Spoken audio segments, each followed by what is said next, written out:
প্রিয় দর্শক, চলমান বন্যা পরিস্থিতিতে এখনো পর্যন্ত ৮ জেলায় প্রায় ৩০ লক্ষেরও বেশি মানুষ কিন্তু বন্যা কবলিত হয়েছে।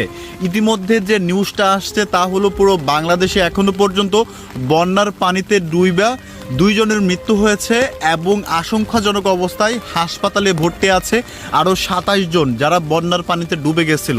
এছাড়াও ভারতের ত্রিপুরা রাজ্যে এখনো পর্যন্ত ২৭ জনের মৃত্যু হয়েছে এবং ১২৫ জনের মতো মানুষ বন্যায় কবলিত হয়ে আহত হয়ে তারা হাসপাতালে ভর্তি আছে। প্রিয় দর্শক, বাংলার মানুষ ভালো নাই। দেখেন বন্ধু রাষ্ট্র আমাদেরকে কি উপহার দিছে, একটু দেখেন। আমাদের লাখ লাখ মানুষের জীবনটা এখন নিরাপত্তাহীনতায় ভুগছে। তো ভারত কিভাবে পারলো এই কাজটা করতে? এখানে দেখেন আওয়ামী লীগ সরকার কিন্তু তার জীবন জৈবন সব, পুরো বাংলাদেশের জীবন জৈবন সব ভারতকে উজাড় করে দিছে। আমরা বাংলার মানুষ ইলিশ মাছ খাইতে পাই নাই, কিন্তু উনি টনের টন, হাজার হাজার টন, হাজার হাজার মেট্রিক টন ইলিশ মাছ কিন্তু উনি ভারতকে উপহার দিছে আমাদের কি বন্যার পানিতে ভাসায় মারার জন্য। প্রিয় দর্শক, এই বিষয়ে আপনার পার্সোনাল মতামত আপনি কমেন্ট করে জানিয়ে দিবেন এবং আপনার এলাকায় বন্যা পরিস্থিতি কেমন তাও কমেন্ট করে আমাদের জানাতে পারেন।